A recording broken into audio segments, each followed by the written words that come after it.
Hey, and welcome back to my channel. Welcome if you are new. If you're new, my name is Autumn, and today's video is going to be about the first day of school for my third grader. So we did things a little differently this year. I still had all of the things from last year that I was able to set up, but I started my girls on different days. So this is Alani's first day of school. This was not Emmy's first day of school. When I originally planned our year, I had them starting together when Emmy was done camp. But I realized that it would be easier to slowly start Alani while Emmy was at camp.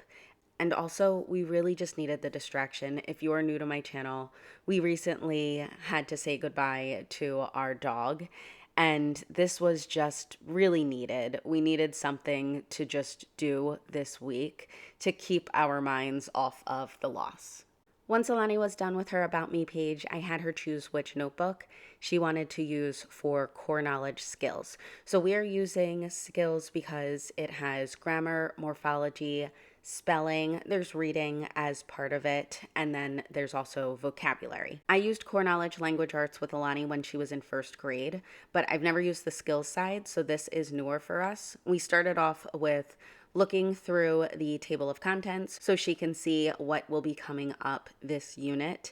And then we moved on to the reading. Since she was still eating her snack, I started off with the reading for her, and she was writing down the vocabulary words. The curriculum recommends breaking down the syllables, going over any tricky spelling, and sometimes it does go over the meaning of some parts of the words, which is one of the reasons I picked this, because reading and spelling research has shown that English spelling is morphophonemic. So spelling reflects sound, but it also reflects meaning, and this can really help her to understand both the spelling and the meaning of the words she's learning.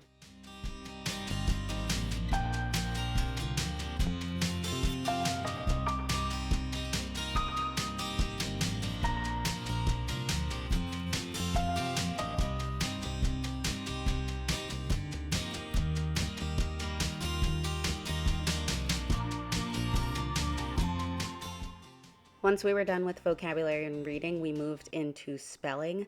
Now, all of this spelling is a review. These words were conventional spelling patterns for doubling or not doubling the final consonant when adding the suffixes ed and ing. So this is stuff that she learned when we were using Rooted and Language for Pinwheels and Wand, but this is just something that I really want to make sure that she has solid.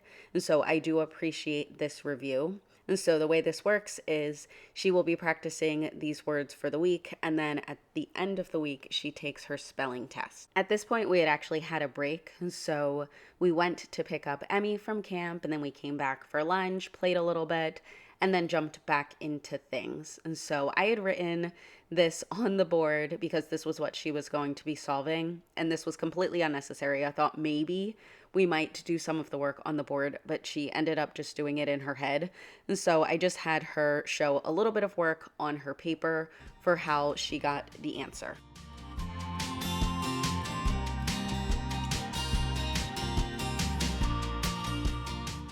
You're not going to see it in this video, but we actually did start with fluency before we moved into her solving that problem. Zern always starts with fluency, and I really do appreciate that.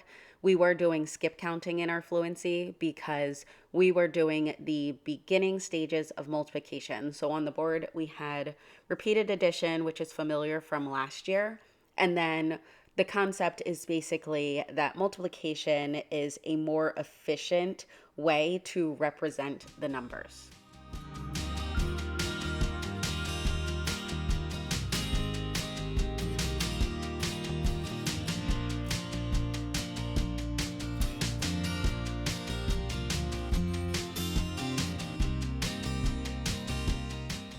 Alani picked up on this pretty quickly, and I really do think that is because there was so much practice in second grade leading up to this.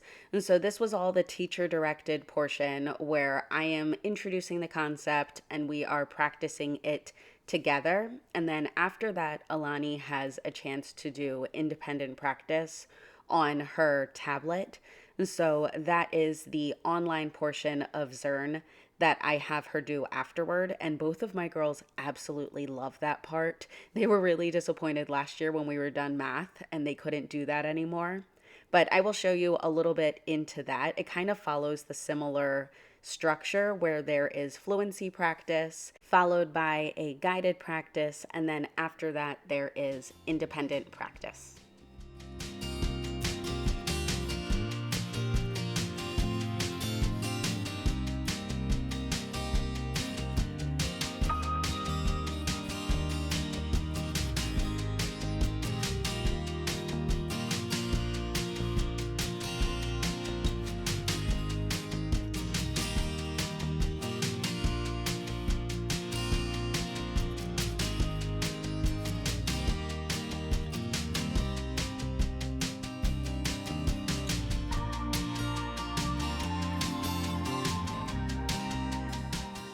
The math chat here is that guided practice where they go over the concepts that I've already taught her.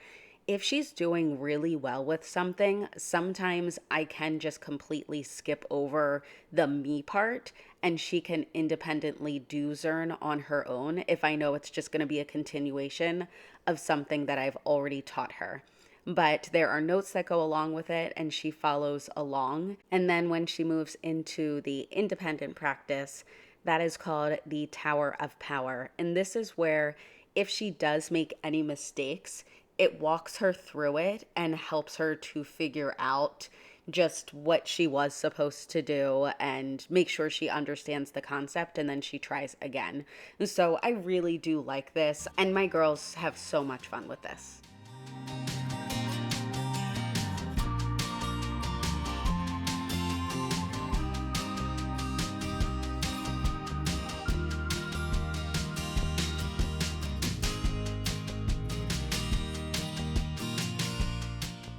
Breakfast cereal from Hearth and Story is the last thing that we are doing for the day.